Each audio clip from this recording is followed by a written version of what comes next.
Vamos a tener nuestras Biblias abiertas ahí en Lucas, capítulo 4, versículo 14 hasta el versículo 30. Vamos a hacer una oración para comenzar. Seguimos y continuamos en un tiempo para adorar. Leer la Biblia no es me paro, voy al baño. Leer la Biblia no es me distraigo. Leer la Biblia es Dios hablándonos a cada uno de nosotros. Y este es un tiempo de la misma manera de reverencia, es un tiempo que es parte de la liturgia y necesitamos aprender a hacer silencio cuando otros hablan para poder escuchar lo que Dios quiere decirnos, que es lo más importante de este servicio, la palabra de Dios. Lo demás, todo es pasajero, pero la palabra de Dios es la que permanece para siempre, si la escuchamos y la recibimos. Así que yo quiero invitarles a los que deseen a arrodillarse, ponerse de pie y orar conmigo. ¿Qué les parece?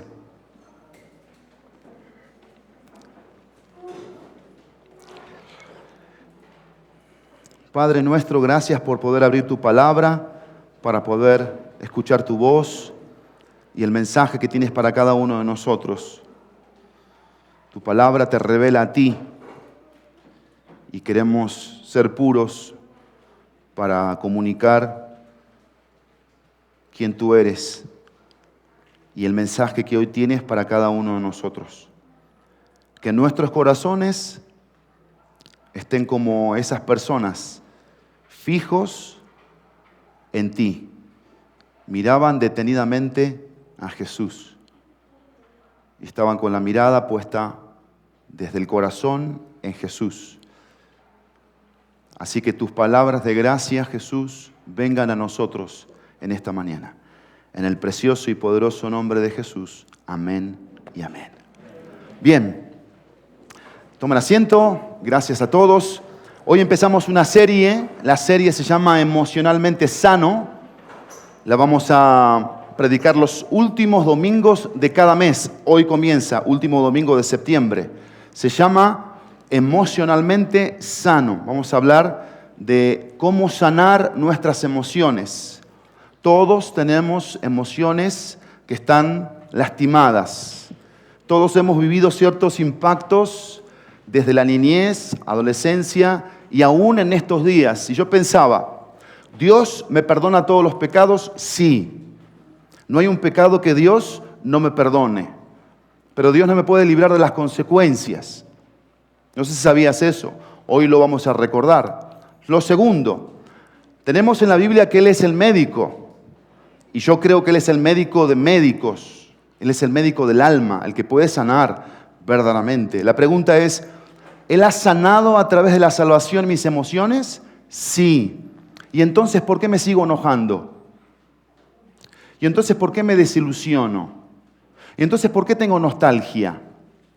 ¿Por qué me deprimo? ¿Por qué fácilmente le puedo decir a la persona te perdono pero no quiero saber más nada de ti? ¿Por qué? Por lo mismo. Por el mismo patrón. Dios me libró de la condenación, mas no me libra de las consecuencias.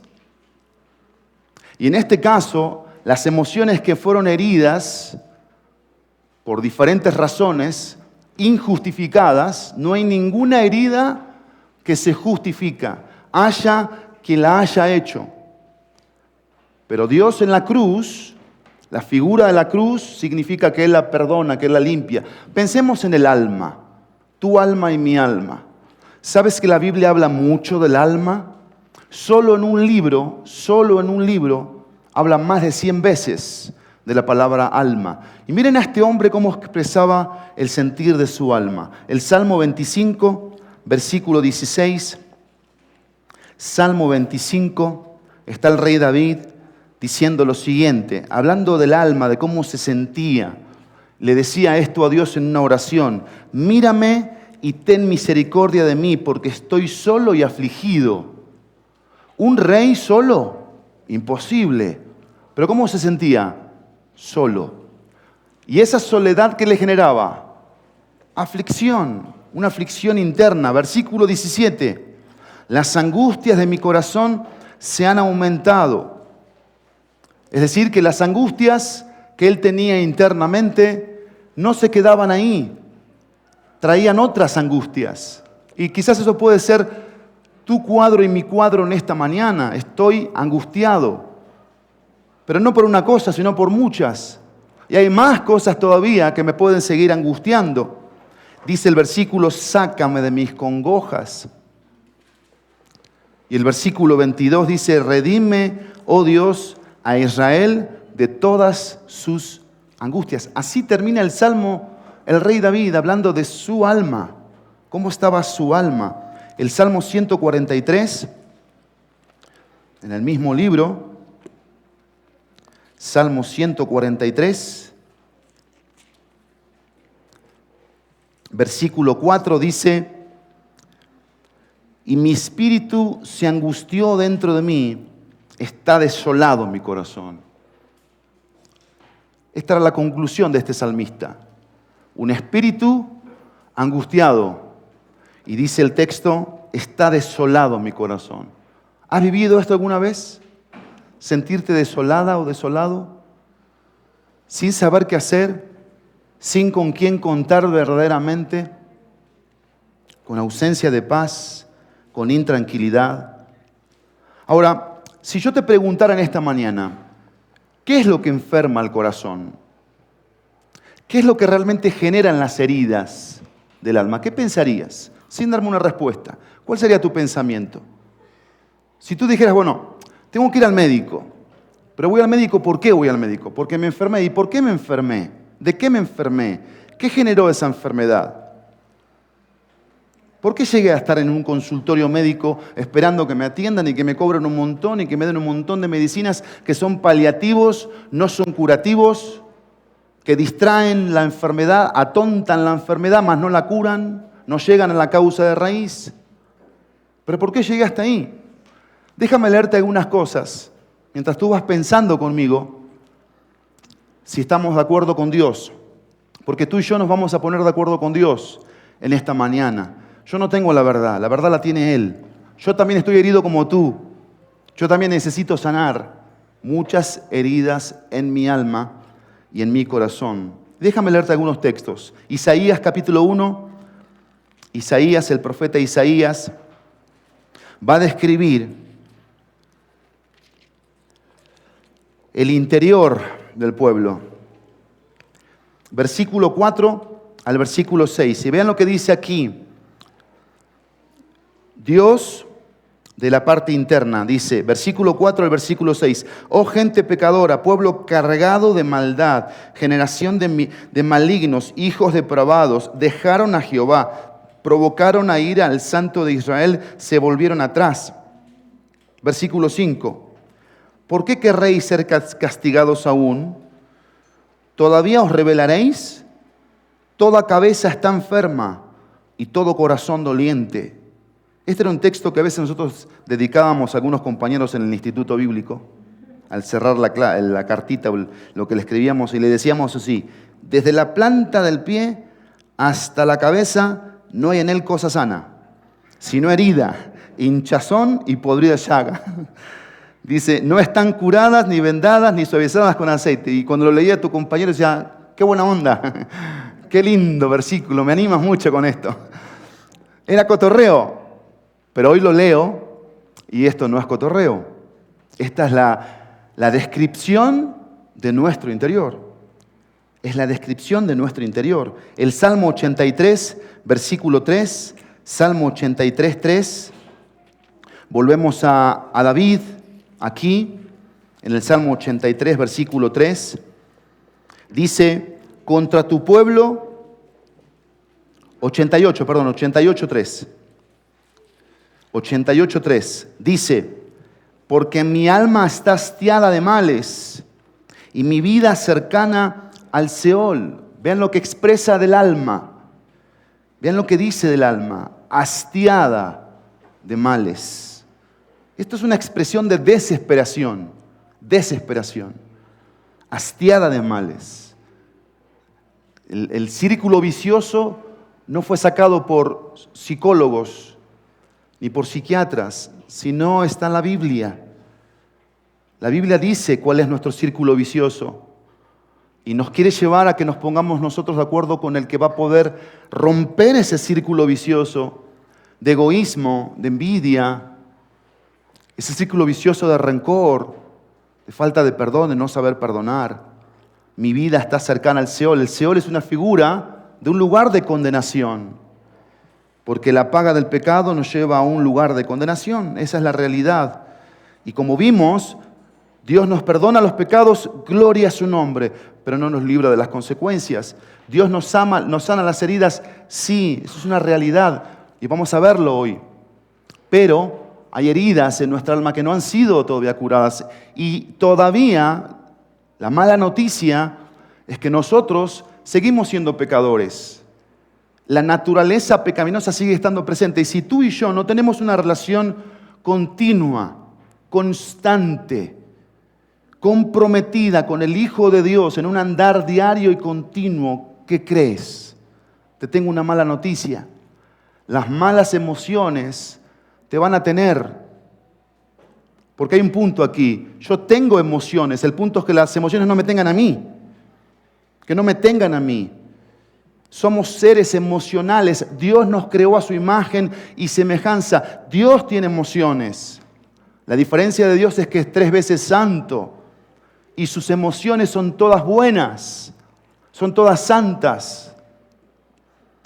Pero las nuestras están, por causa del pecado, de la desobediencia, están contaminadas, están corrompidas. Y ahí es donde viene nuestra necesidad de correr hacia Él, de correr a la cruz. Romanos 1, 18 al 32, eso no lo vamos a leer porque es mucho. Romanos 1, 18 al 32 dice ahí que los hombres no tomaron en cuenta a Dios, entonces Dios hizo algo. Dice que Dios los dejó. ¿Para qué? Para que los hombres y las mujeres hicieran lo que les viniera al antojo. Pero no es que Dios te deja porque es un Dios que deja, que desampara, no. Cuando Dios ve que nosotros no tenemos la mínima intención ni el mínimo interés de tener una relación con Él personal, profunda, en donde puedo sentir rechazo de todos ustedes, pero Dios nunca me va a rechazar. Puedo sentir ofensas de todos ustedes, pero Dios nunca me va a ofender. Entonces, ¿qué hacemos los hijos de Dios si sentimos rechazo? Corremos a Dios. ¿A qué? A encontrar refugio en Él, porque tengo una relación profunda y no espero de los demás lo que solo Dios me puede dar. Buscamos relaciones que nos den paz, pero las relaciones que nos dan conflictos. Sea en el matrimonio, sea con los hijos, sea en el trabajo, sea con la vecindad, sea a la hora de ir al súper o ir al banco. La vida está llena de conflictos.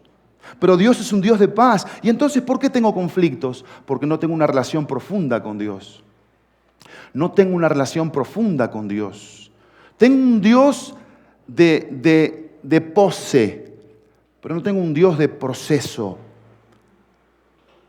donde Él está internamente obrando en nuestras vidas. Y Romanos 3, versículo 10 al versículo 18, va a dar una lista, Romanos 3, que es interesante mencionarla. Romanos capítulo 3, dice el versículo 10, está escrito, no hay justo ni aun uno, no hay quien entienda, no hay quien busque a Dios, todos se desviaron, a una se hicieron inútiles, no hay quien haga lo bueno, no hay ni siquiera uno, sepulcro abierto su garganta, con su lengua engañan, veneno de áspid hay debajo de sus labios, su boca está llena de maldición y de amargura, sus pies se apresuran para derramar sangre, quebranto y desventura hay en sus caminos, y no conocieron camino de paz, no hay temor de Dios delante de sus ojos. Porque tenemos la descripción de nuestro interior, tenemos la desesperación de nuestra alma, tenemos la decadencia de nuestra naturaleza y tenemos la destitución, porque dice Romanos 3:23, ¿qué dice? Por cuanto todos pecaron y están destituidos de la gloria de Dios. Esto es una mala noticia. Muy mala noticia. Nuestro pecado nos destituye, nos separa de la gloria de Dios.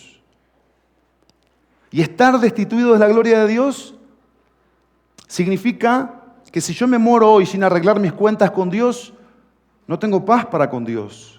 No he sido justificado. Su preciosa sangre no se aplicó a mi alma. Tengo una religión, tengo una profesión, pero no soy hijo de Dios. No he nacido de nuevo. Por eso cuando Pablo le escribe a los Efesios, Pablo está hablando en un contexto de una iglesia cristiana.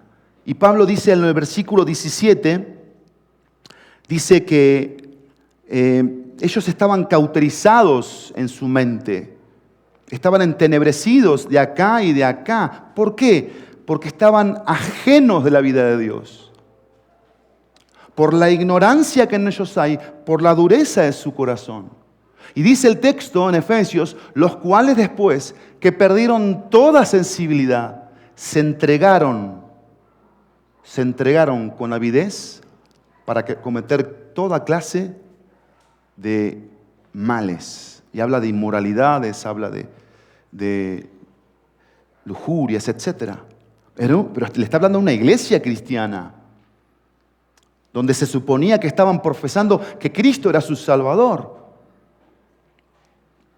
Y Pablo ahí les va a decir, si en verdad habéis oído y habéis creído conforme a la verdad que está en Jesús en cuanto a la pasada manera de vivir, despojaos, dice, del viejo hombre, que está viciado conforme a los deseos engañosos, y vestidos del nuevo hombre, creado según Dios en la justicia y santidad de la verdad, renovados en el espíritu de vuestra mente. Porque ahí está la relación que tengo con Dios. No es una relación dominguera, es una relación diaria. Es una relación de que termino el amén, el último amén, y no termina mi relación con Dios. Me subo al coche y sigo reflexionando en mi relación con Dios. Voy a mi casa, voy a comer con amigos, con familia, y sigo reflexionando en mi relación con Dios, porque quiero tener una relación profunda con Él. No me desconecto de Dios. Y vamos a Lucas, y en Lucas encontramos lo siguiente. Lucas capítulo 4, porque está el diagnóstico, ¿sí? El diagnóstico era importante decirlo. Esto nunca es fácil para un doctor, decir tu diagnóstico, mi diagnóstico. Bueno, hoy te lo tenía que decir. No sé si te lo dije rápido, no sé si lo captaste, si entendiste. Pero esa es mi oración, que entendamos que estamos así, para poder ahora ver a nuestro doctor y ver cómo este doctor puede ayudarme a sanar. En la semana veo un programa de repente que se llama Kilos Mortales. No sé si alguien lo ha visto, Kilos Mortales. Y me impactó algo que quiero compartirles. Me desesperó, me generó muchísima impotencia ver eso. Y es parte de una ilustración. Una jovencita de 22 años que tenía 230 kilos, sus padres divorciados, su padre abusaba verbalmente de ella de chiquitita en cuanto a su peso.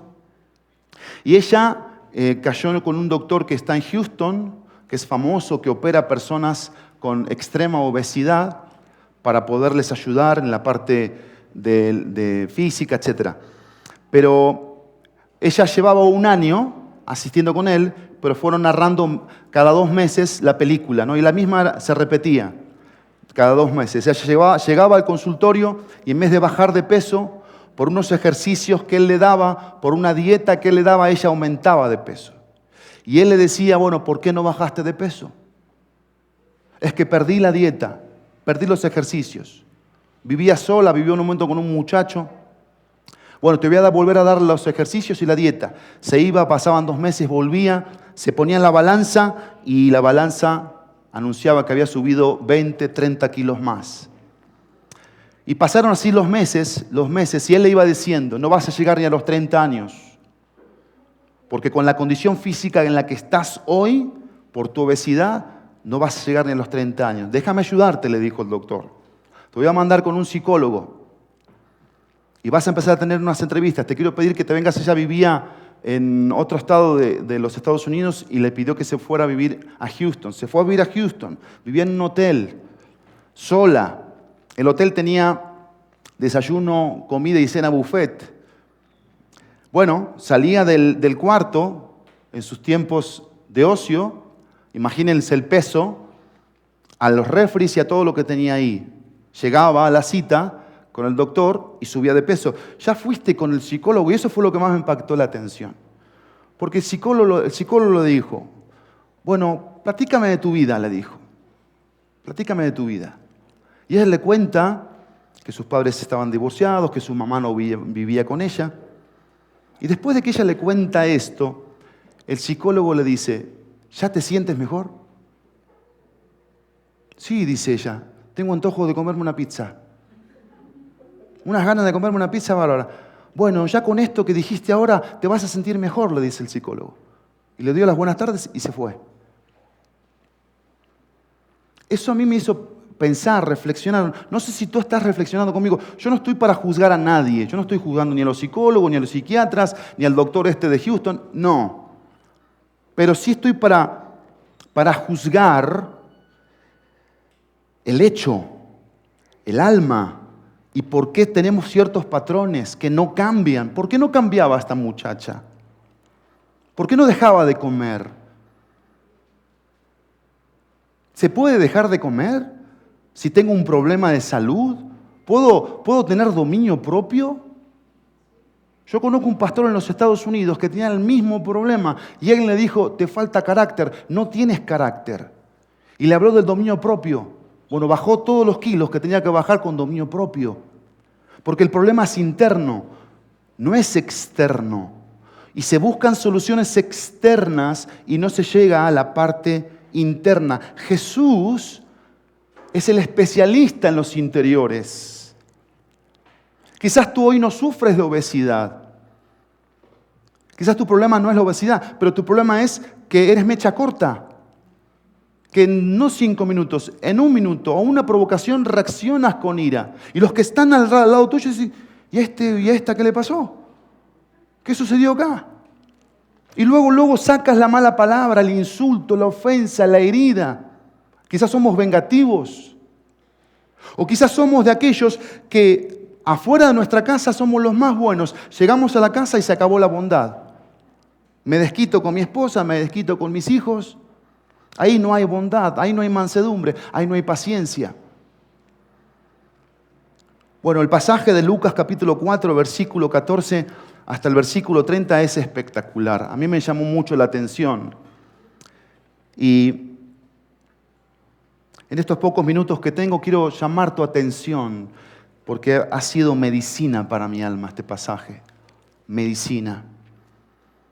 Dice el versículo 14, Jesús se volvió en el poder del Espíritu a Galilea, un poder espiritual, un poder del Espíritu Santo. Había sido tentado en los primeros versículos. Quiero recordarte algo, cronológicamente, desde el versículo 13 al versículo 14 pasó 1 año, cronológicamente, 1 año pasó.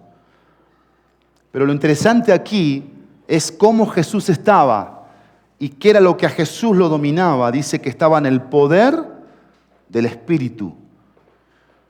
Y dice que volvió a Galilea y se difundió, fíjense, su fama era famoso. ¿En dónde? Por toda la tierra de alrededor. Y enseñaba en las sinagogas de ellos y era glorificado por ellos. Algunas cosas interesantes aquí para llamar nuestra atención. ¿Qué hacía Jesús? ¿Qué hacía Jesús? Dice la Biblia que enseñaba. ¿Qué enseñaba? Porque Jesús era un enseñador y la Biblia dice que era como una especie de maestro. No una especie, era un maestro. ¿Sí? Versículo 31. Descendió Jesús a Capernaum, ciudad de Galilea, y les enseñaba en los días de reposo. Yo quiero que veas después en este capítulo las veces que se repite la palabra sinagoga. Se repite varias veces la palabra sinagoga. Lo interesante aquí es que la enseñanza que Jesús daba era una enseñanza con esperanza, porque la enseñanza podía transformar los corazones. Y en eso creemos nosotros. Creemos que enseñándote la Biblia, tu corazón y mi corazón puede cambiar. Yo creo en el poder de la enseñanza de la palabra de Dios. Este no es cualquier libro. Este es el libro de libros, que el autor hoy está presente. Y es el libro que hace hombres y mujeres con el título más relevante e importante que alguien puede anhelar alcanzar. Hombre de Dios, mujer de Dios. Y Jesús enseñaba, dice la palabra de Dios.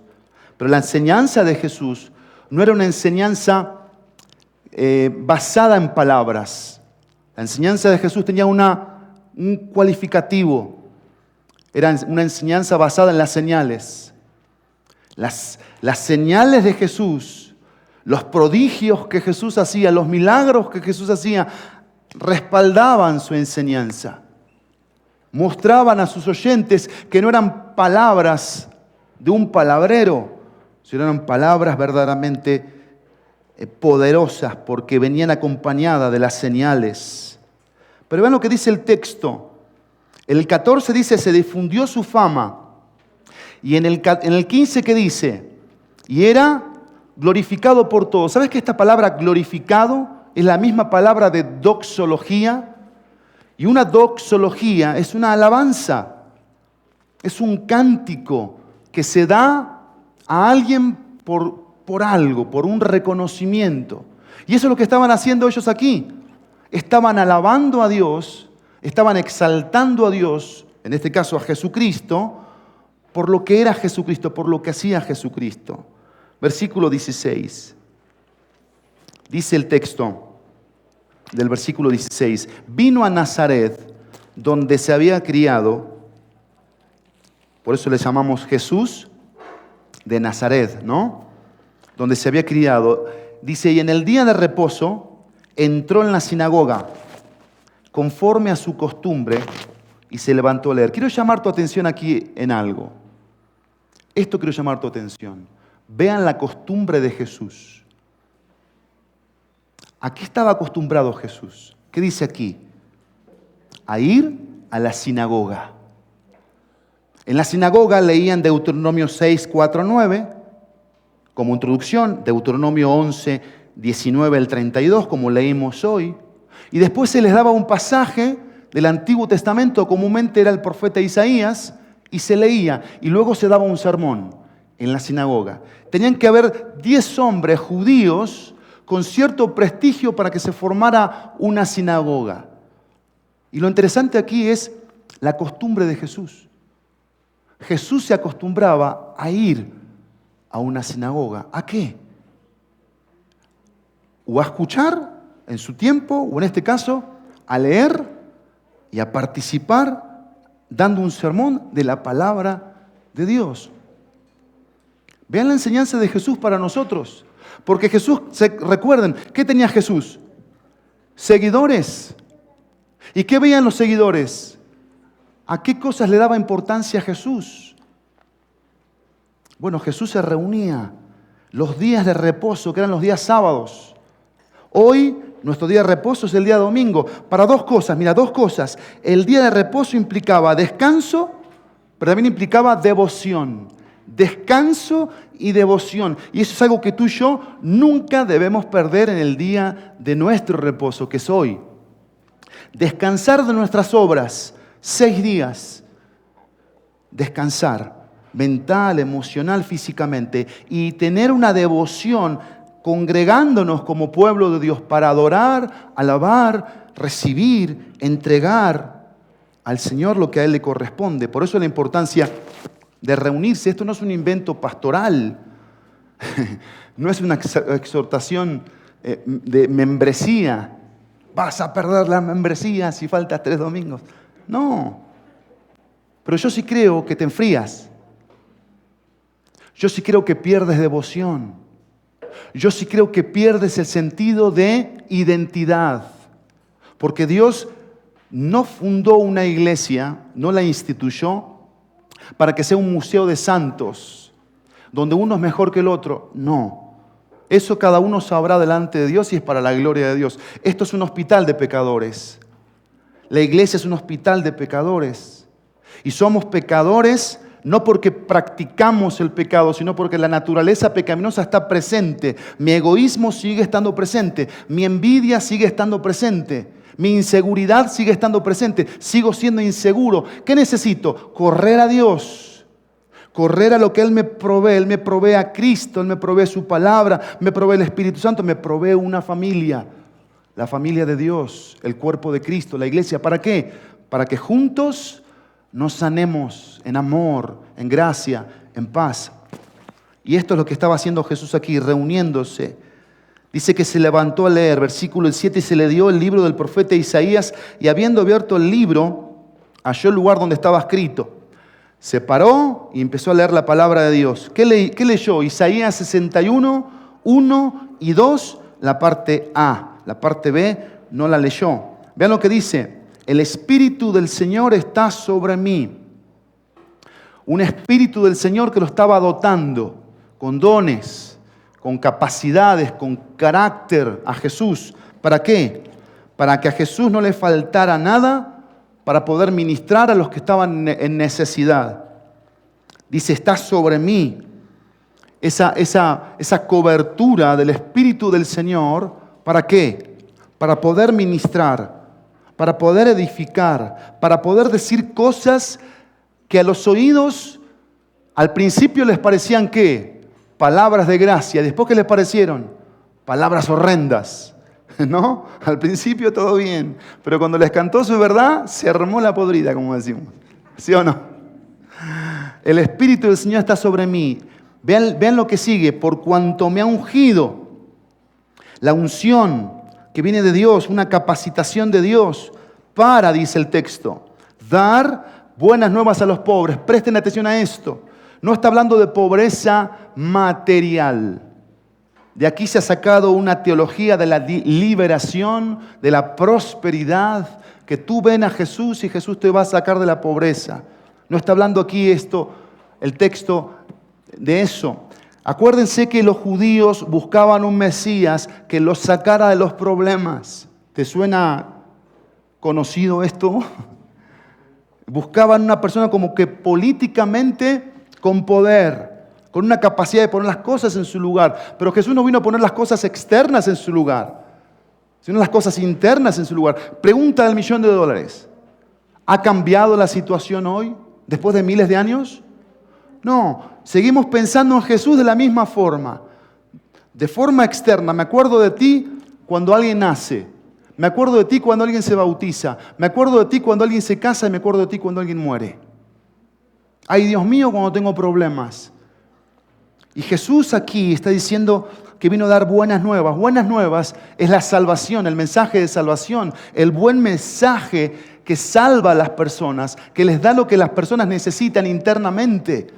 Pero lo que Jesús está diciendo aquí cuando dice pobres, es lo mismo que dice Mateo 5:3. Bienaventurados los pobres en espíritu, porque de los tales es el reino de los cielos. ¿Quién es un pobre espiritualmente? Una persona que dice, yo no puedo, Señor, yo te necesito. Hay insuficiencia en mí, no sé cómo hacerle acá. Es la actitud de los niños que dependen, que necesitan.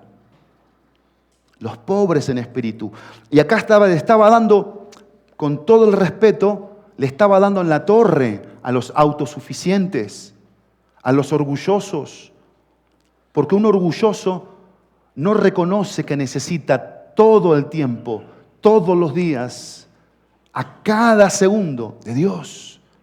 Lo decimos de la boca para afuera, pero nuestro corazón, como dice Isaías, está lejos de Él. Y estamos en un contexto que quiero que me prestes atención, en un contexto de salud espiritual. En un contexto donde va a venir la sanidad interna, en un contexto donde van a surgir cosas internamente, siempre y cuando nosotros tengamos la actitud correcta. Porque es como todo, si yo voy al médico y el médico me dice tienes que tomar esta medicina, o si voy al nutriólogo y me dice tienes que hacer esta dieta o este ejercicio, si yo me voy y no lo hago, ¿qué va a pasar? Nada. ¿Qué pasa con la religión? Exactamente lo mismo. Vengo a la iglesia, escucho el sermón, pero no pasa nada. ¿Por qué no pasa nada? Porque no hay una conexión, no hay una interacción entre el que me dice las cosas, que es Dios, a través de lo que me dice, de lo que me lo dice, que es su palabra, y de mi corazón que cree, que confía, que se aferra. Y dice el texto, me ha enviado a sanar a los quebrantados de corazón. Esta es nuestra frase lema para nuestra serie. Sanar a los quebrantados de corazón. Y me encanta esta palabrita, enviado. me encanta, me sana, que Él vino a esta tierra para sanar a los que están quebrantados. La idea aquí de que Él vino a sanar a los quebrantados de corazón es que Él tiene una gran compasión, una gran misericordia por cada uno de nosotros. Que Él nos ve en nuestra condición, como veíamos ahí en Isaías, en el Salmo 88, 25, 143, Romanos 1, Romanos 3, nos ve con esa condición quebrantada, porque el pecado hace eso y viene a nuestro corazón para sanarlo. Dice el texto que viene a pregonar libertad a los cautivos, vista a los ciegos, a poner en libertad a los oprimidos. Esto es algo que se repite en los evangelios, tanto por Mateo, por Marcos, por Lucas, por Juan, porque los 4 evangelistas sabían cómo estaba el alma del pueblo. ¿Cómo estaba el alma del pueblo? Cautiva.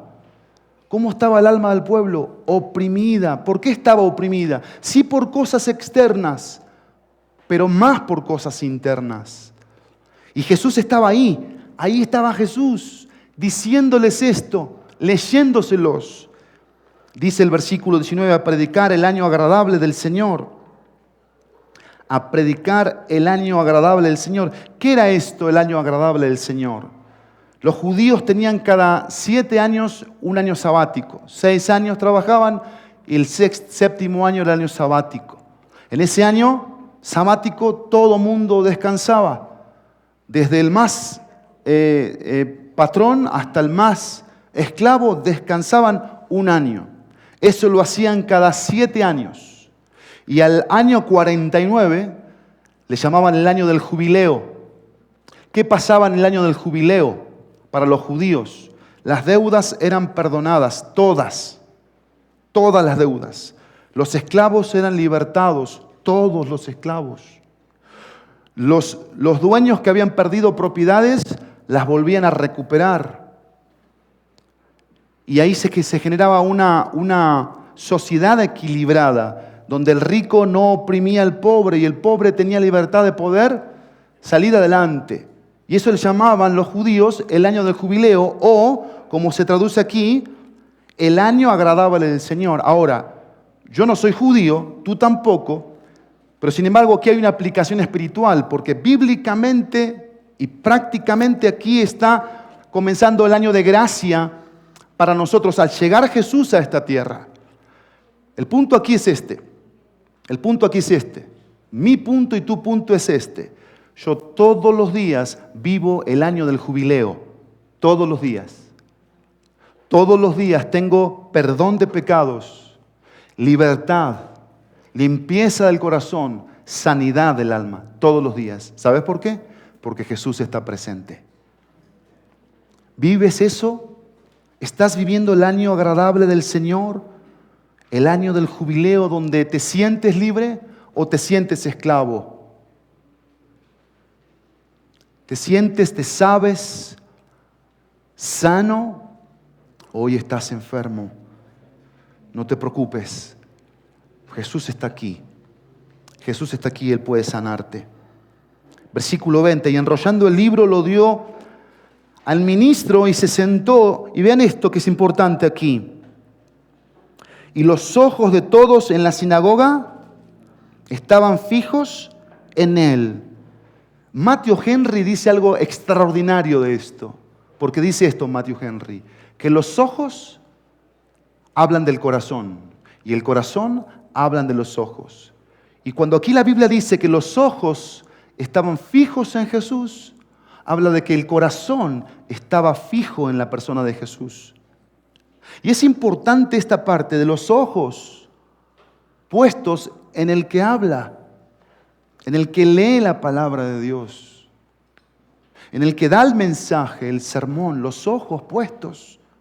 Porque cuando tú pones los ojos en alguien es porque estás poniendo el corazón en eso que está diciendo. Y el corazón es el centro de todo en la Biblia. Ahí están las emociones, el intelecto, la voluntad. El corazón es un órgano que Dios nos dio para cuidar, proteger, buscarle continuamente, darle salud. Y ahí estaban los ojos. Y no te olvides, no te olvides, versículo 14 y versículo 15, gracias. No te olvides de esto. Jesús, ¿qué tenía? Fama. ¿Sí? Y Jesús era glorificado por todos, dice la Biblia. Y acá dice que los ojos estaban puestos en Él. Versículo 21. Y comenzó a decirles, ¿qué les dijo? Hoy se ha cumplido esta escritura delante de vosotros. Punto. Ese fue el sermón de Jesús. ¿No te impacta esto? Claro que el sermón duró mucho más. El sermón duró mucho más. Pero esa era la idea del mensaje. ¿Qué dijo Jesús? Hoy se ha cumplido esta escritura. ¿Qué escritura? ¿Vino a qué? A dar libertad, a sacar a los presos de la cárcel, a sanar a los quebrantados, a dar vista a los ciegos. Hoy se cumplió esto, porque dice Jesús, porque yo estoy aquí. Y dice el texto, y todos daban buen testimonio de Él, sumado a lo que dice el versículo 14 y el versículo 15. Y dice, y estaban maravillados de las palabras de gracia que salían de su boca. Gracia, una gracia salvífica, una gracia sanadora, una gracia santificadora a través de sus palabras.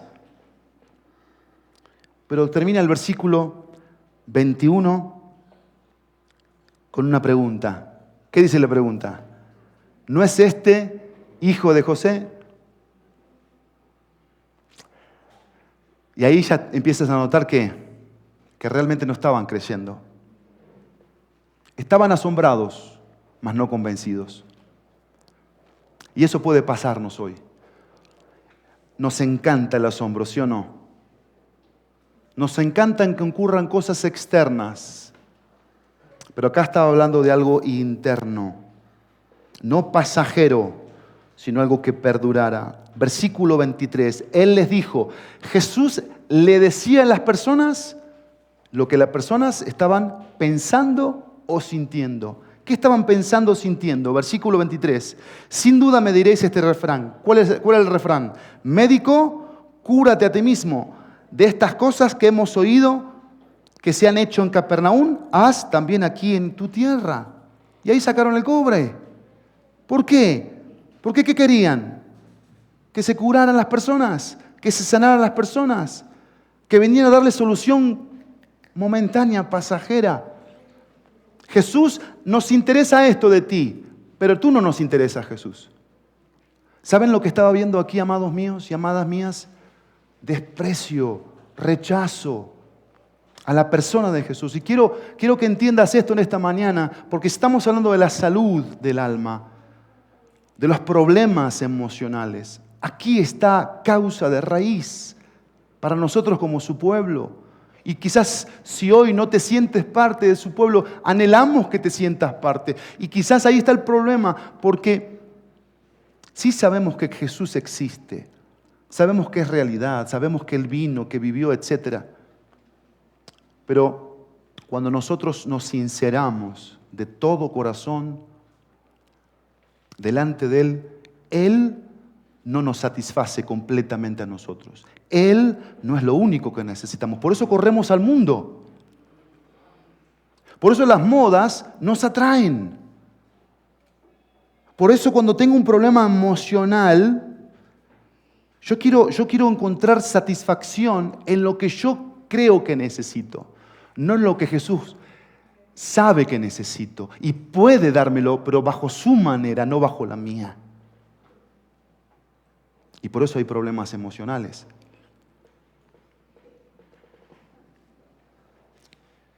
Y por eso buscamos la satisfacción fuera de la voluntad de Dios. Es lo que estaba pasando aquí. ¿Tú no crees que él era un médico en ese momento ahí? Por supuesto que sí. Era un médico que podía sanarles, podía liberarles, podía rescatarles, podía sanarles. Pero internamente estaba eso. Dios sabe lo que hay en nuestro interior y que Él obre.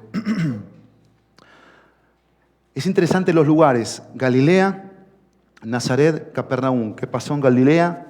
¿Qué pasó en Nazaret? ¿Qué pasó en Capernaum? Para que hoy podamos ser Capernaum, ¿sí? No Nazaret. Versículo 24. Y añadió: de cierto, digo o os digo que ningún profeta es acepto en su propia tierra. Y quiero que captes el mensaje aquí. Acepto. Ese es el mensaje. Ningún profeta es acepto. ¿Por qué? Porque dice Jesús, o se traduce así, que la familiaridad tiende al menosprecio. Y eso es lo que Jesús estaba sintiendo aquí de los que estaban ahí, que estaban todos enfermos. Quiero que veas esto. Jesús estaba tratando con gente mentalmente enferma, emocionalmente enferma, físicamente enferma, pero lo peor, espiritualmente enferma. Si tú escoges de las cuatro, ¿cuál es la primera que escoges? ¿Con cuál empiezas para sanar? ¿Empiezas con la parte física? ¿Empiezas con la parte emocional? ¿Con cuál empiezas? ¿Con cuál empezamos? La física, por aquí, la emocional. En la semana necesitamos comida, necesitamos dormir, descansar, necesitamos respeto de alguien, aceptación de alguien, cariño, amor. ¿Y la parte espiritual? Y ojo, yo no estoy aquí para quitarle chamba a los doctores, ni a los psicólogos. No, bajo ningún punto de vista. Pero sí estoy hablando lo que no se atiende. Y soy tu pastor. Esto no se atiende. Seguimos teniendo problemas emocionales, seguimos teniendo envidias. Seguimos teniendo menosprecio unos con otros. Seguimos guardando rencores bien guardaditos en el corazón y no perdonamos. Y como en la semana se contaba en la historia de Israel, Israel pidió un rey. Dios les dijo, no les conviene, no lo necesitan. ¿Y qué hizo Israel? Queremos rey. Pues ahí te va el rey. Y así somos con Dios, porque emocionalmente no hemos querido sanar. Queremos paliativos, queremos cosas externas que nos dopen, que nos duerman, que no nos hagan vivir la realidad. Tengo un infierno en mi casa, no sé cómo tratar a mi esposa o a mi esposo o a mis hijos. Este dinero que no sé cómo administrarlo, soy un desastre administrativamente. Tengo problemas con todo mundo, peleo con todos, nadie me entiende, nadie me comprende, todos me ignoran. Pero ahí estaba Jesús presente y estaba siendo, escúchalo bien, porque esto puede pasar en esta mañana, Jesús estaba siendo rechazado, menospreciado. Y Jesús va a darles en la torre con esto. Mira, termino. Versículo 25. Y en verdad os digo que muchas viudas, anota eso, había en Israel en los días de Elías, cuando el cielo fue cerrado por 3 años y 6 meses, y hubo una gran hambre en toda la tierra, pero a ninguna de ellas fue enviado Elías, sino a una mujer viuda de Sarepta de Sidón. Y muchos leprosos había en Israel en tiempo del profeta Eliseo, pero ninguno de ellos fue limpiado, sino Naamán el sirio. Y acá es donde les dio la torre. ¿Por qué? Porque estaba en un contexto Jesús sintiéndose rechazado, menospreciado, despreciado, no aceptado, no digno en ese lugar, no reconocido. Y Jesús les va a hablar de personas que sí aceptaron. Esa viuda fue la que creyó en la palabra del profeta Elías. Esa viuda aceptó. Y el punto aquí para los judíos, que era mujer. Y la mujer estaba ni en el lugar último de la lista. Era mujer, pero 2, era gentil. 3, Naamán, este sirio, otro gentil que no era judío de nacimiento, no era puro. Pero también creyó, tuvo fe y aceptó. Y por eso fue sanado. ¿Cuántos leprosos? Miles. Solo uno, solo una. Y eso puede pasarnos como iglesia. Podemos tener tal vestimenta de religiosidad y estar tan enfermos que solo uno se cura, o solo una. La que es pobre en espíritu, el que es pobre en espíritu. El que lo reconoce a Él como el que puede sanar, liberar, limpiar. Al oír estas cosas, todos en la sinagoga se llenaron de ira. Y quiero que veas dónde estaban metidos, ¿eh? ¿Dónde estaban? En una iglesia, un lugar sagrado de paz. ¿Qué pasó? Se enojaron todos, se encendieron todos. Y se armó la podrida, exactamente. Y levantándose le echaron fuera de la ciudad y le llevaron hasta la cumbre del monte sobre el cual estaba edificada la ciudad de ellos para despeñarle. Mas Él pasó por medio de ellos. Eso fue un milagro, un milagro. Él pasó por el medio y ellos no se dieron cuenta. Pero el punto es que lo quisieron matar a Jesús. Quisieron darle muerte a Jesús. Vean cómo puede cambiar un alma por segundos. Primero te adoro, primero eres lo máximo y tu fama y te glorifico y esto y lo otro. Pero lo segundo, si no hay realmente una convicción de quién es Jesús, al mismo que alabo lo puedo querer matar. Eso tiene explicación, ¿sabes por qué? Porque somos seres humanos, así somos los seres humanos. Podemos cambiar en segundos de parecer. Somos cambiantes, somos volubles. Y del odio al amor, como dice la frase, puede haber un paso. Pero eso si no tenemos a Cristo en nuestra vida. Porque, ¿cómo se cambia el odio? Con amor. ¿Con qué amor? El amor de Dios. Que ama, no el que le resulta fácil amar, no el que me resulta cómodo amar, sino el que es complicado, difícil, insoportable, egoísta. A ese, me dice la Biblia, que debo amarle, servirle, orar por su alma, bendecirle, cada vez que me necesite estar para Él. Y quiero que entiendas tú, quiero que entender yo, en esta mañana, que así éramos nosotros. ¿Qué éramos nosotros? ¿Qué dice la Biblia? Que éramos enemigos de la cruz de Cristo. Enemigos. ¿Qué hizo Dios con un enemigo? Lo amó. ¿Y qué hizo? Mandó a su Hijo, a lo más preciado, para que muera por ese enemigo. Y por eso, en esta mañana, buscamos sanar a través de todo esto. El mensaje de hoy tiene que ver con una relación profunda con Él. ¿La tienes? Vamos a concluir. Hay un pasaje en Éxodo 15:26 que dice que Jehová es mi sanador. Y me encanta ese pasaje porque está en un contexto de las aguas amargas de Mara. Cuando el pueblo salió de Egipto, pasó el Mar Rojo, luego vinieron las aguas amargas. Es el proceso de la salvación. Pero en ese contexto de amargura, dice el Señor que Él es Jehová mi sanador. Josué 5, te hablé de Éxodo 15, Josué 5. Antes de entrar a Jericó, estaban en campo minado, guerra por todos lados, enemigos por todos lados. Y Dios le dijo a Josué, estos que van a pelear no están circuncidados. Lo que le había dicho Dios a Abraham en Génesis 17, que tenían que circuncidarse, era una señal externa de algo interno, una cirugía externa, pero de algo interno. ¿Saben lo que pasó? Ese día se circuncidaron todos los soldados. Todos, en plena guerra, se circuncidaron. Por dos cosas. Dos cosas. Una, porque le creyeron a Josué por la palabra de Dios. Y dos, fueron obedientes. Y el versículo 8, ¿sabes qué me impacta?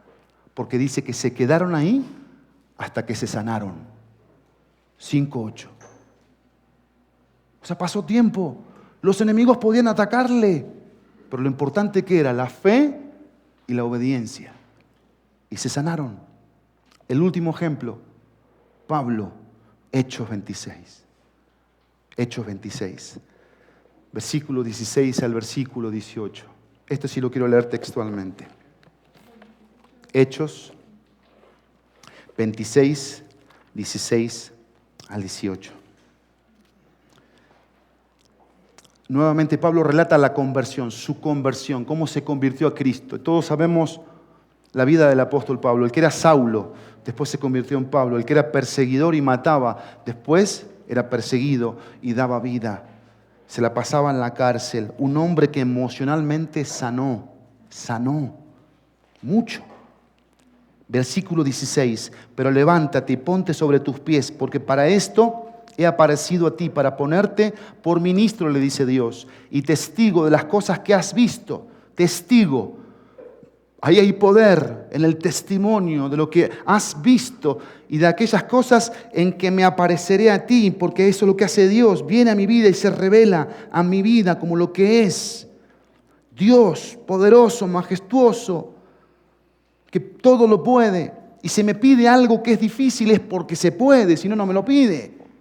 Versículo 17, librándote de tu pueblo, los judíos, y de los gentiles, a quienes ahora te envío, porque muchas veces Dios lo libró, pero lo había enviado a predicarles a los gentiles, al pueblo aborrecido. Versículo 18, presta mucha atención porque acá está el mensaje de esta mañana, para que abras sus ojos, para que se conviertan de las tinieblas a la luz y de la potestad, poder, dominio de Satanás a Dios, para que reciban por la fe que es en mi nombre perdón de pecados y herencia entre los santificados. Aquí está la salud. Esto es salud espiritual. Que nuestros ojos se abran. ¿A quién? A Jesús. A la persona de Jesús. A este Salvador que ahora vamos a recordarle como lo que es: Salvador, sanador. Oremos. Querido Jesús, te doy gracias en esta mañana por tu palabra, por tu mensaje, por tu voz y porque podemos como iglesia escucharte, oírte. Y queremos, querido Jesús, tener una relación profunda contigo. Tú sabes cómo está nuestra alma. Tú sabes qué tan herida está y en qué proceso está de sanidad, de salud. Y sabes en cuántos problemas nos hemos metido y nos estamos metiendo por nuestras emociones, porque somos a veces impulsivos o emotivos, donde decimos algo que no vamos a hacer. Pero tú viniste para sanar a los quebrantados de corazón, a librar a los cautivos, a los oprimidos, darles libertad, porque tú lo puedes hacer. Y no era que ibas a sacar de la cárcel física a las personas, no, ibas a sacar de la cárcel del alma en la que estaban y quizás estamos algunos aquí. Venimos a ti, Jesús, para tener una relación profunda contigo, como nuestro Salvador, como nuestro Señor, como nuestro Rey. Queremos amarte como tú te lo mereces, adorarte, darte la atención, poner nuestros ojos en ti y no quitártelos jamás de encima, para que nuestro corazón esté enamorándose de ti cada día y apasionándonos por ti cada día, y no de una manera externa, sino interna. Gracias porque tú tienes un plan, Jesús. En este contexto de Lucas 4, los de Nazaret te despidieron, Jesús. Pero los de Capernaum te decían: no te vayas, No te vayas. Quédate con nosotros. Te necesitamos. Y eso es lo que queremos decirte. No te vayas. Quédate con nosotros. Sigue haciendo la obra en medio nuestro. Queremos darte tu lugar, Jesús. Queremos pensar en ti. Queremos darte la atención que tú te mereces día con día. Queremos quitarnos las ropas religiosas, pero también queremos venir con este corazón que necesita sanar. Tú sabes en qué hemos buscado para que nuestro corazón esté pleno, satisfecho. ¿En qué cosas? ¿En qué lugares? Dejándote a un lado a ti, Jesús. Por hoy venimos arrepentidos de todo corazón, arrepentidos de todo corazón, para decirte, Jesús, que te entregamos nuestra vida por convicción, porque eres Salvador, porque eres Señor, porque eres Rey. Y te agradecemos por lo que tú vas a hacer en nuestros corazones, porque de corazones sanos se va a desprender el perdón a otros, la paciencia a otros, el servicio, el amor desinteresado, la entrega voluntaria. Pero lo más importante, vamos a experimentar en ti una relación como quizás nunca antes la habíamos tenido. Gracias, Jesucristo. Gracias por estar acá. Al participar del pan, Jesús, y del jugo de uva, queremos hacerlo con reverencia, queremos hacerlo con conciencia. Si tenemos a Jesucristo en el corazón, podemos participar. Si hay pecado en nuestro corazón, vamos a confesarlo. Él es fiel y justo para perdonar nuestros pecados y limpiarnos de toda maldad. Y si no estamos seguros, podemos abstenernos y no pasa nada. No pasa nada en el tema de participar, sí pasa mucho, porque te estás perdiendo la vida. Y ahí puedes en ese momento decir, Jesús, tú eres la vida, te recibo, te creo. Así que con esta reverencia, con los ojos cerrados, los rostros inclinados, tengamos un minuto para orar.